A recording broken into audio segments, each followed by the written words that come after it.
I saw her for the first time while walking past the dog training enclosure in the park, the kind of place I usually ignored. Too loud, too chaotic, too full of people who talk to their pets like toddlers. But that day, something stopped me, or rather, someone. She was standing in the center of the field, surrounded by 4 large German shepherds who sat so perfectly still, so eerily calm, they looked more like statues than animals. Her hand was raised mid-air, frozen, her fingers curved with intention. No one moved, not even her. She commanded the silence like it was a leash. She wore black jeans with dirt smudged across the knees, thick boots crusted from wear, and a worn green jacket zipped up despite the heat. Her hair was pulled back into a knot at the nape of her neck, and a whistle hung around her throat like a pendant. There was nothing particularly striking about her face, and yet I couldn't stop looking. There was a sharpness to her, not just in posture or presence, but in energy, as though she held a low voltage beneath her skin, enough to make the air hum if you stood too close. I told myself I was just curious. I stood at the edge of the fence, one hand loosely gripping the bars, pretending to check my phone while watching the way she moved between the dogs. Every step she took had purpose, every gesture, every glance. She wasn't instructing them, she was commanding them without a word, like her body spoke a language I didn't understand but desperately wanted to learn. One dog twitched, the muscles along its spine tightening, and with just a subtle flick of her fingers, it returned to stillness. She was in control, not with dominance, but with something more primal, something that radiated from her without needing to be named. I went home that night and couldn't stop thinking about her, about the sound of her boots on the gravel, the rhythm of her breathing as she walked in slow, deliberate circles, the way the dogs waited for her to release them, watching her with unwavering focus, as if worshiping a god only they could see. I found myself imagining what it would feel like to be the object of that gaze, to kneel, to wait, to earn. The next day, I walked the same route, earlier this time, hoping to catch another glimpse. She was there, this time with a different set of dogs, 2 golden retrievers and a pit bull with a scar down one eye. Again, they sat in perfect obedience, their bodies tense but still. She moved around them like a sculptor inspecting her work. I found myself leaning forward, breath held, as if one false movement from me might shatter the illusion. She didn't notice me at first. Or maybe she did and simply chose not to react. I stood there for the full hour, not moving, not even blinking when she pulled small treats from her pocket and fed them to the dogs one by one. Her fingers brushed their mouths with a tenderness that stunned me. Firm, but not unkind. I watched the way the pit bull leaned into her palm, eyes closing for just a second, and something inside me twisted. I imagined her feeding me like that, rewarding me for obedience I didn't yet know how to give. I imagined kneeling in front of her, back straight, hands on my thighs, waiting for a treat.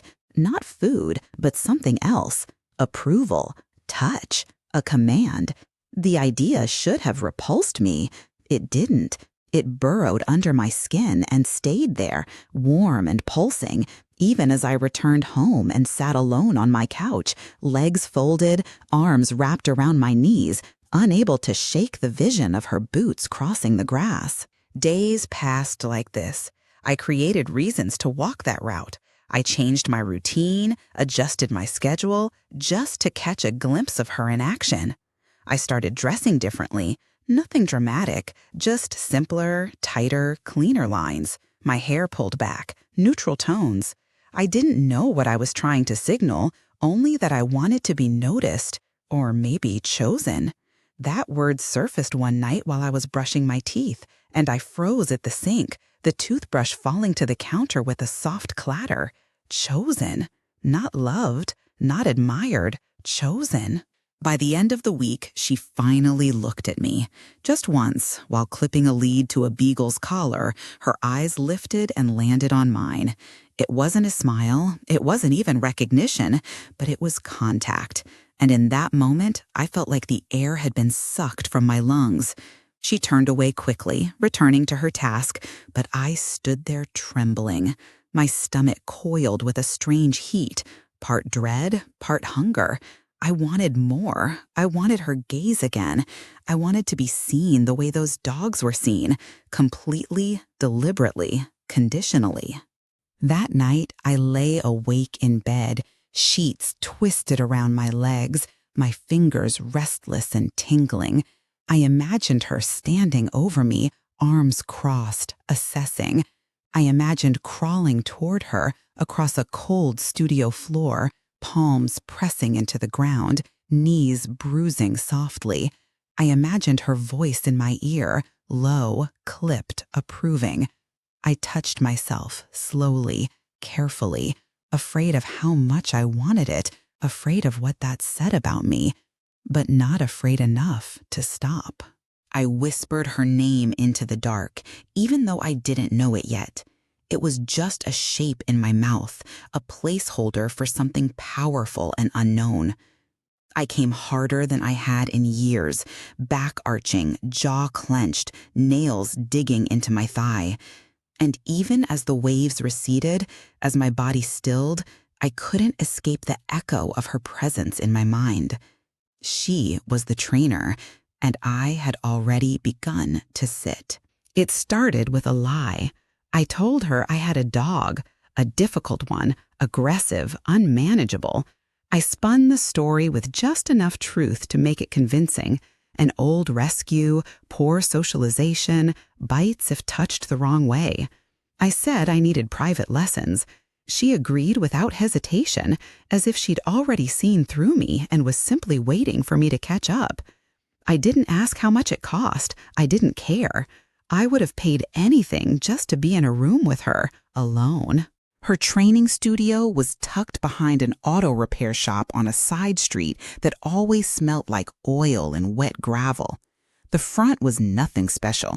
Concrete floor, crates stacked along the walls, shelves lined with clickers, toys, and leather leashes. The kind of place you wouldn't look twice at unless you knew what to look for. But the back room? That was something else.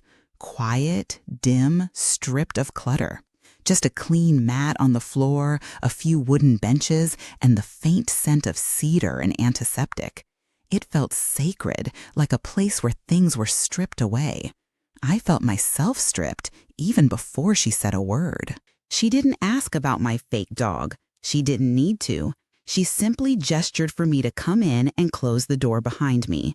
Her eyes scanned me briefly, my posture, my shoes, the way I held my arms.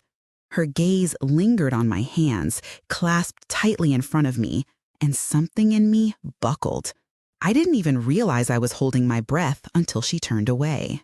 She began to demonstrate commands: sit, stay, heel. Not to me, not explicitly. She moved around the space, voice calm, gestures precise, explaining how to establish control without fear. But I knew she was talking to me. My body responded before my mind did. When she said stay, my legs froze. When she said down, my knees ached with the effort of staying upright. At one point, she motioned to the mat and said it was important for a dog to have a designated space, a place of focus, of safety. She looked at me when she said it, and without thinking, I stepped onto the mat and stood still, waiting. Her eyes didn't soften. They sharpened. I lowered my gaze. By the third session, I was arriving early and leaving late. She never said much beyond the structure of the lesson, but I craved her voice like oxygen. I began to notice small things, the way she tapped her fingers against her thigh when thinking, the sound of her boots echoing off the concrete, the leather creak of a collar tightening. My body learned to react to those cues before I even realized I was reacting. She would walk behind me, and my spine would stiffen, straightening. She'd brush past me, and I'd tilt slightly, almost involuntarily, as if waiting for a hand that never came. That day, she told me to sit on the mat and watch. I did, cross-legged at first, but eventually I shifted, tucking my legs beneath me, resting my hands flat on my thighs. My shoulders relaxed, my breathing slowed. I became still. She was working with a large mastiff that growled when touched. She didn't flinch. She waited, holding steady, and slowly the dog yielded.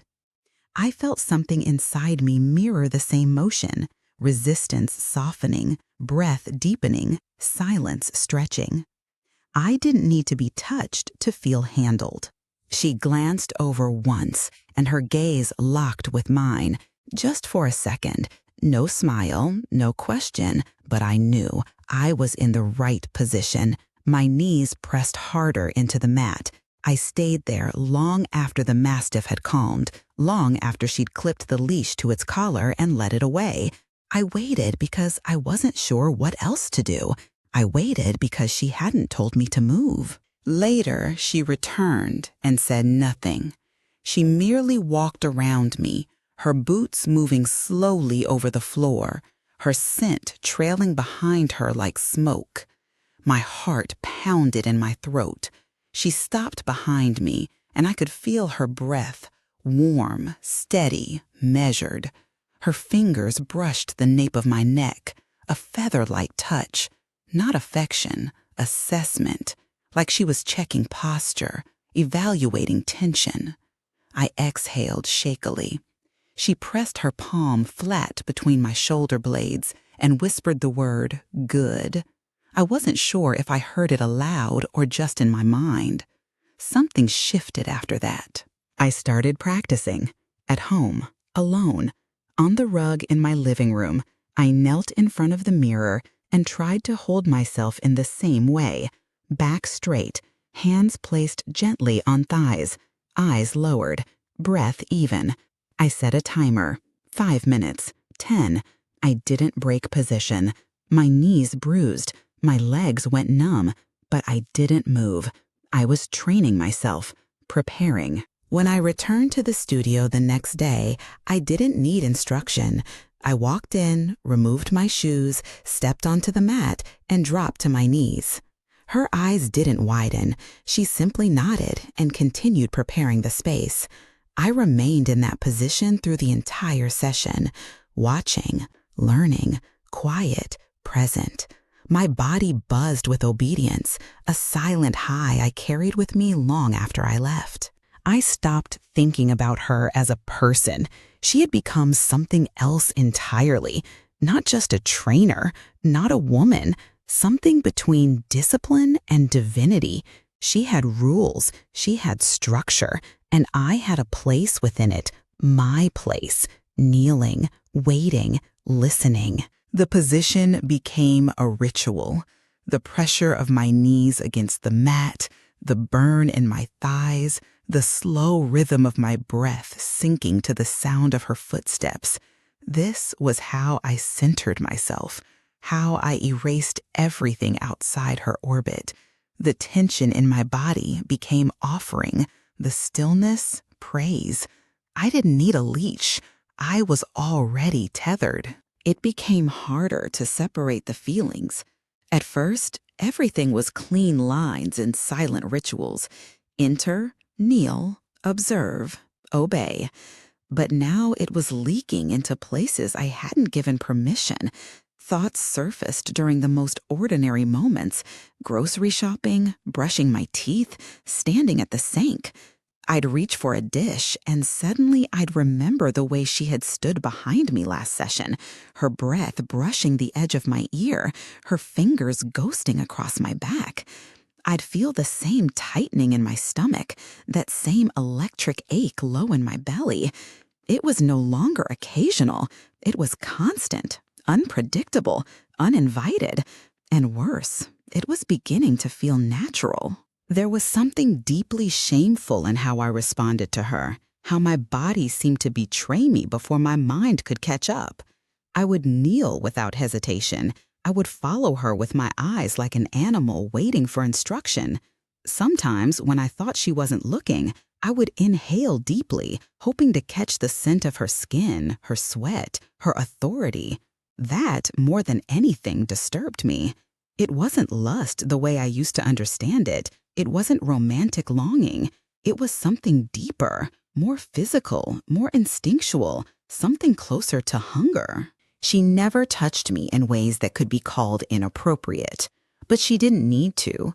She controlled the room with her voice, her posture, her silence. Her commands were neutral, intended for the imaginary dog I pretended to own, but I felt them slide under my skin like barbed wire wrapped in velvet. The way she said stay made my muscles lock, not because I feared punishment, but because I craved reward. The way she said down made my breath catch. I wanted to drop lower than she asked. I wanted to melt into the floor and disappear beneath her feet. One day, she placed a piece of dried meat on my open palm. Just a demonstration, she said, how dogs learn to hold focus, how discipline is tested when reward is within reach. She instructed me to hold still as her pit bull approached.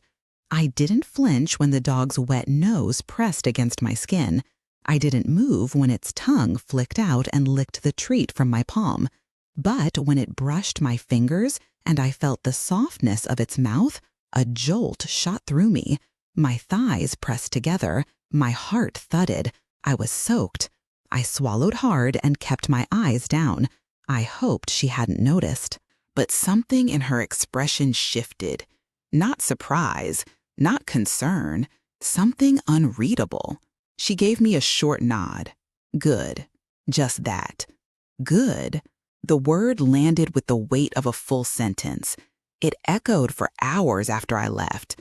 I felt it in my chest, in my neck, in my sex. That night, I sat on the floor of my bathroom with the lights off, legs spread, hand between my thighs, mouth open and silent as I came hard against my palm. I didn't say her name, but I thought it again and again like a secret chant.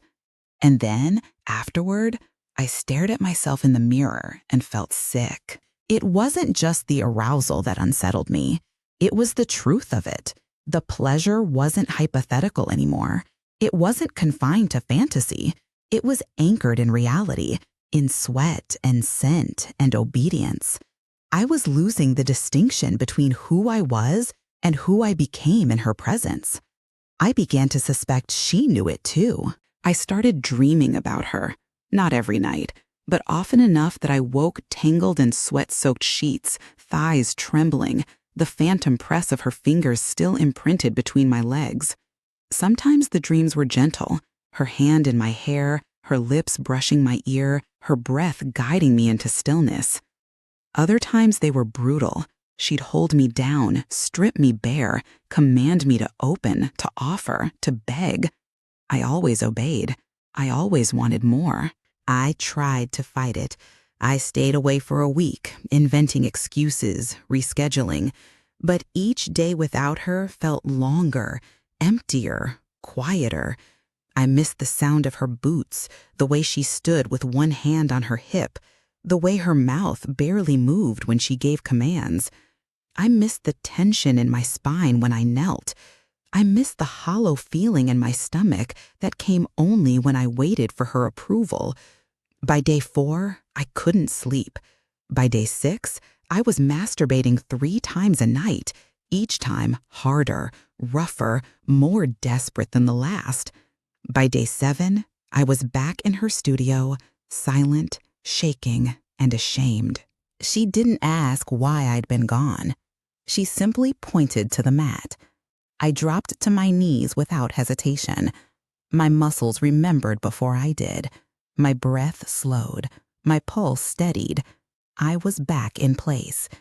And when she passed behind me, her fingertips grazed the top of my shoulder. Barely a touch, but enough to make me shiver, enough to make my nipples harden under my bra. I knew she felt it. She didn't look at me, but she knew.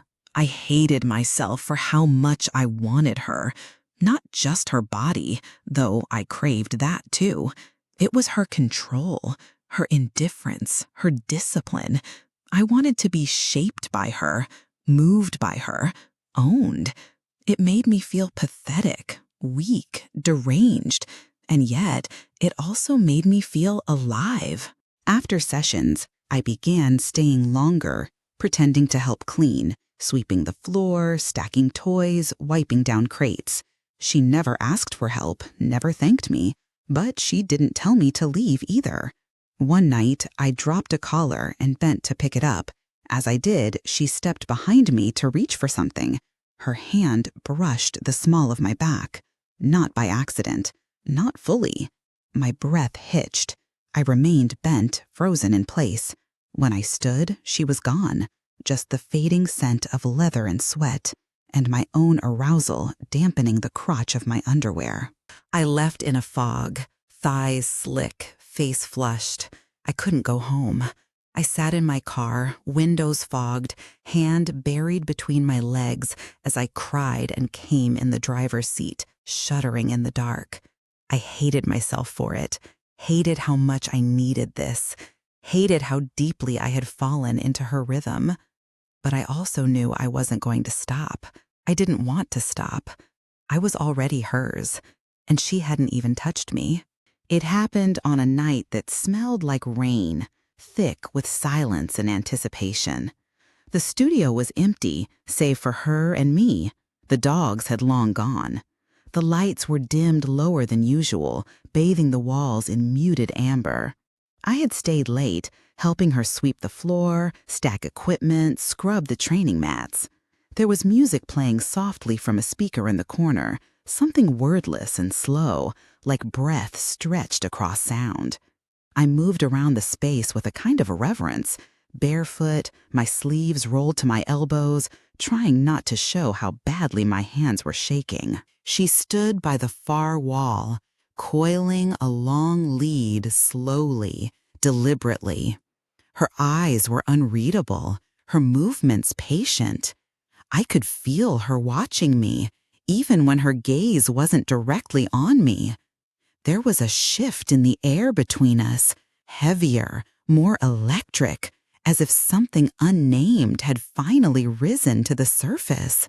I didn't speak. I didn't look away. My body moved on instinct now. Every step I took toward her was a surrender. Every breath was a silent offering. She crossed the floor and stood in front of me, too close. My skin prickled. Her hand rose slowly, and her fingers brushed a strand of hair from my cheek, trailing along my jaw, resting briefly at my throat. My knees nearly buckled. She didn't speak. She didn't have to. Her touch was permission and command all at once. I exhaled shakily, and something inside me cracked open. She turned, walking toward the mat, and I followed without a word. Barefoot on cold concrete, the thud of my heartbeat louder than my footsteps. She stopped and looked back at me. I dropped to my knees, not dramatically, not as performance, as necessity. The world narrowed to that space between us, the place where tension curved into desire, where structure blurred into instinct. She watched me, assessing. My breath grew shallow. Her hand reached for my collar. I hadn't worn it in weeks, but that night I had. She clipped a short lead to it, the metallic click echoing like thunder. She tugged, gently but firmly, and I rose to all fours. I didn't feel human anymore. I didn't feel animal either. I felt like a creature designed for this very moment, molded by patience, by longing, by discipline. I crawled forward until I was kneeling again in front of her. Her hand cupped the back of my neck, fingers pressing lightly, and I tilted my head up to her. She leaned down, not to kiss, not at first, but to breathe against my lips. Her nose grazed mine. The heat of her face ignited something deep inside me. When her lips finally met mine, it was with control, not hunger, not softness, but precision. I melted under it. Her mouth moved slowly, purposefully, exploring without permission, because permission had already been given. Her tongue traced the inside of my lower lip, and I whimpered against her, helpless to stop the pulse between my legs. She tugged the lead and guided me to lie on my back. I obeyed. The mat was cool beneath my shoulders.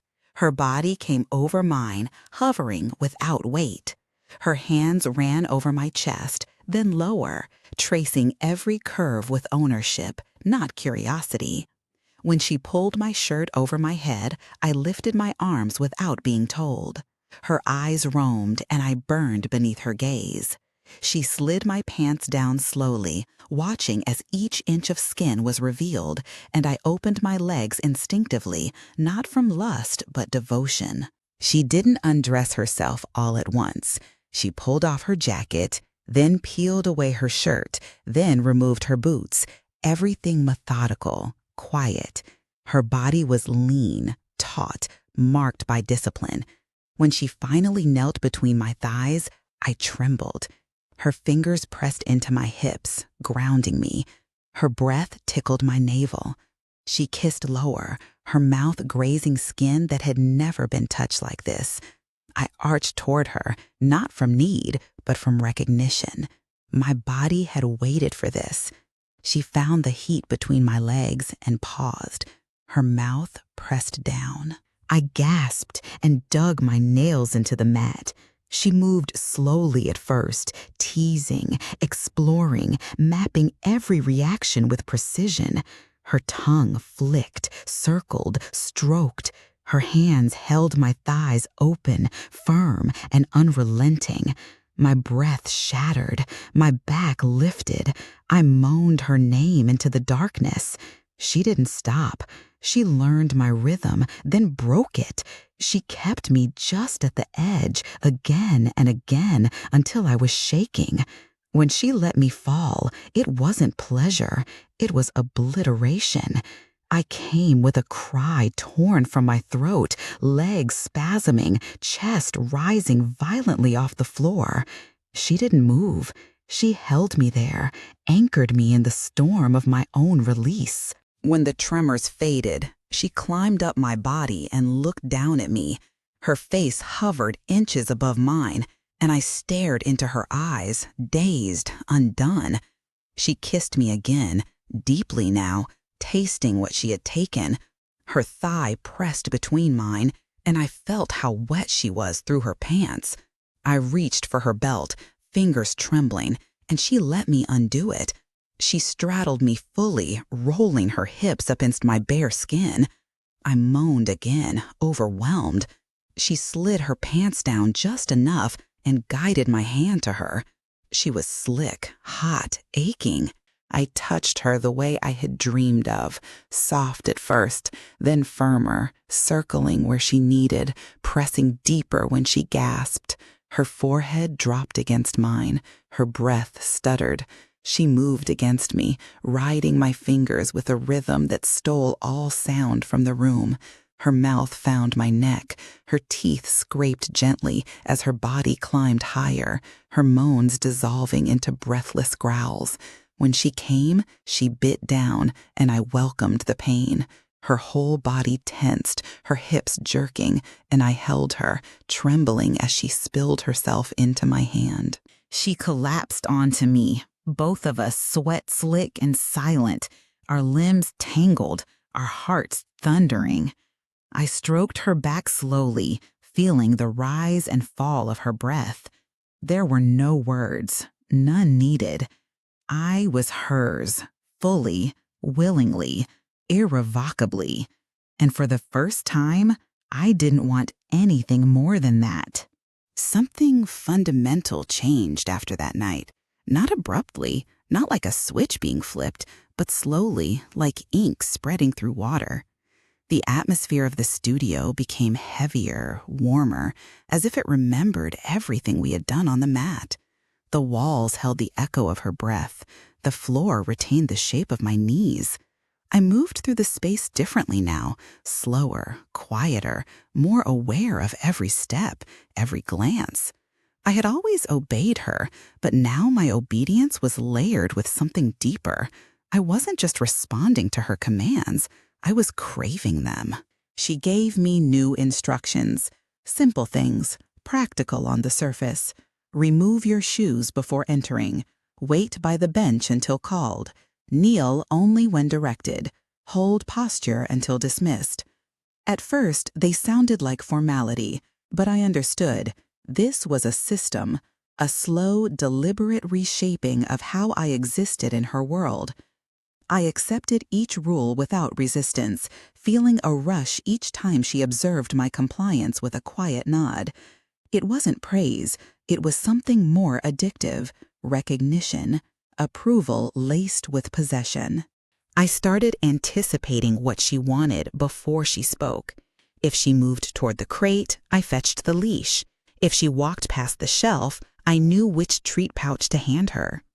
I learned her rhythms, her silent signals, the way her head tilted slightly when she was about to test a boundary, the way her fingers curled inward before she changed the rules. I watched her constantly, not out of fear, but because watching her made my body remember what it meant to be hers. She began to assign gestures to replace words. A tap on the floor meant I should sit. A snap of her fingers meant I should kneel. A raised eyebrow meant I was to wait, motionless, until she decided what to do with me. These silent cues became our language. The absence of speech made my obedience feel more sacred. I moved when told, paused when commanded, held still when her gaze narrowed in expectation.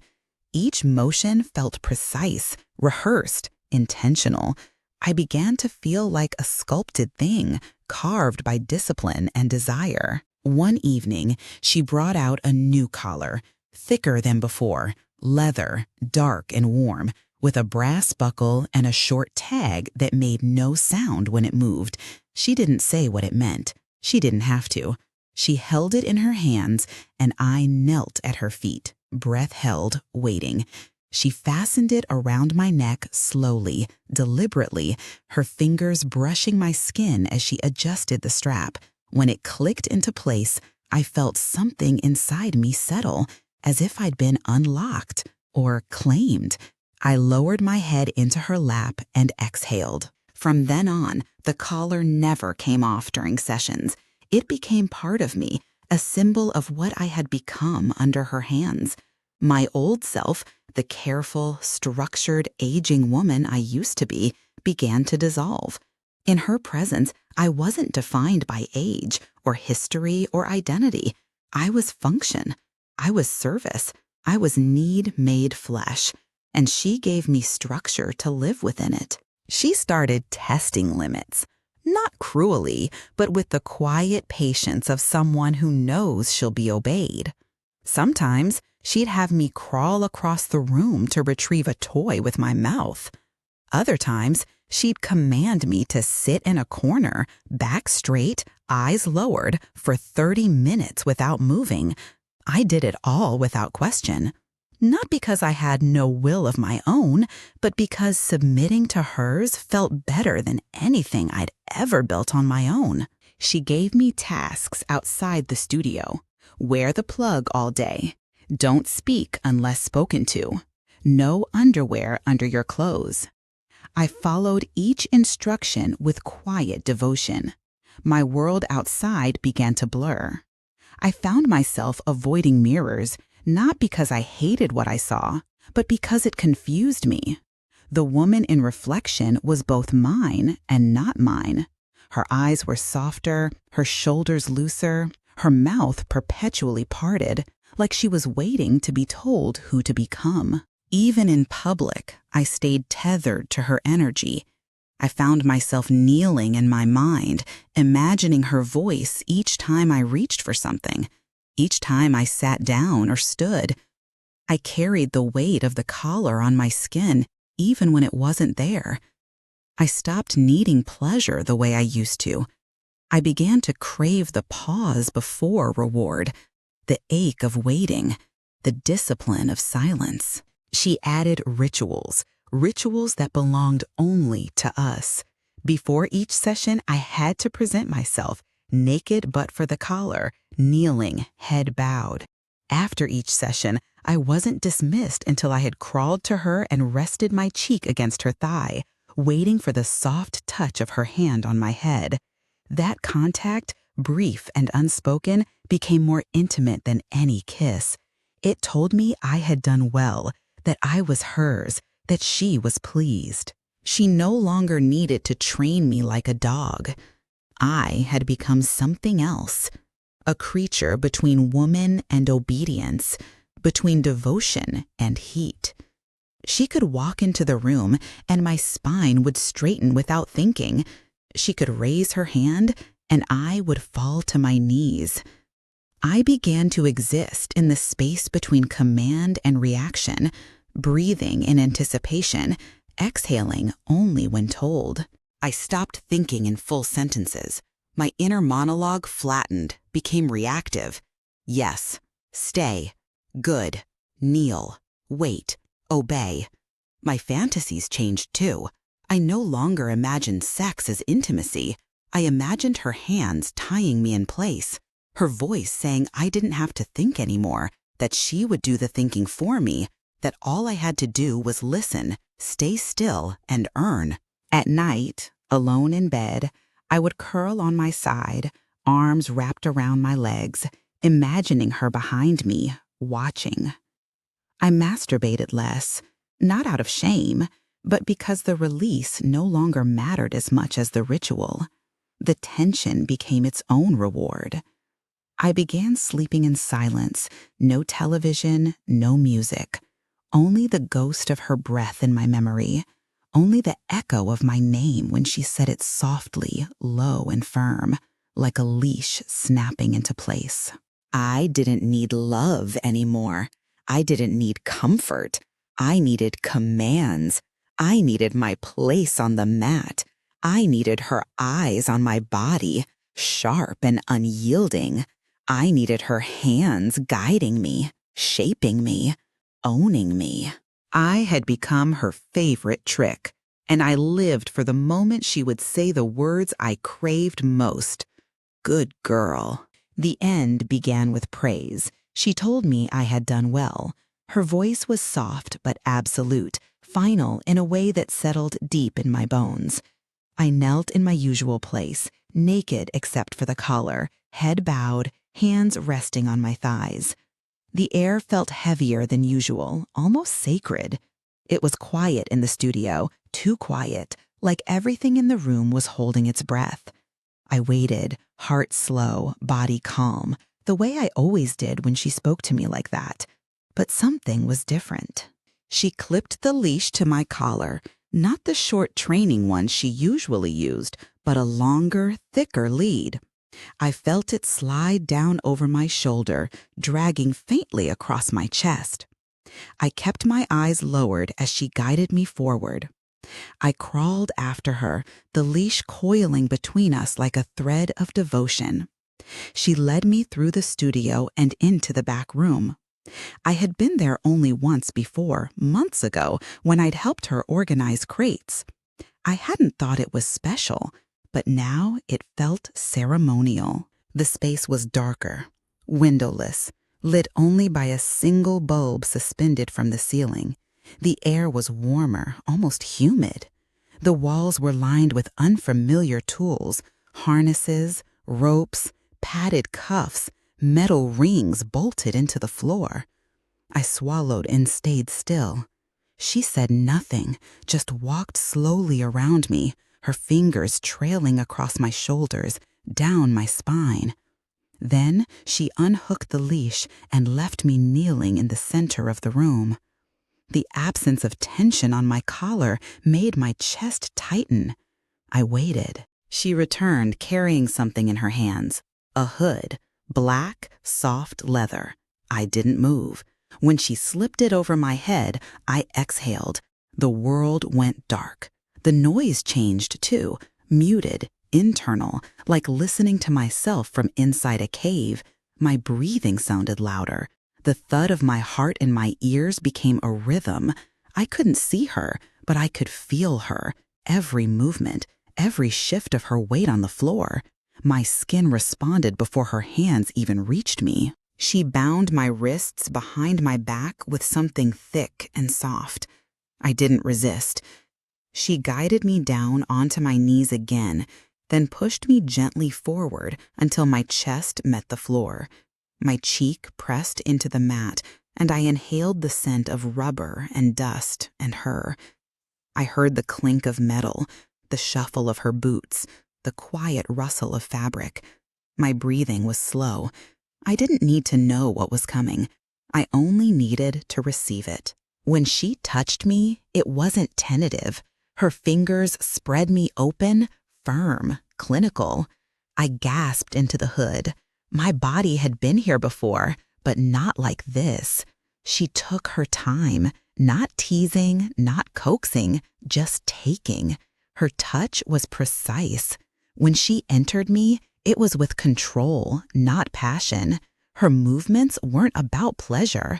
They were about structure, rhythm, correction. I moaned into the silence, my body betraying me, clenching around her, desperate for more. She used me like a tool, like a body with a function, and that function was to obey. I came fast, too fast, overwhelmed by the darkness, the restraint, the sense of being reduced to nothing but sensation.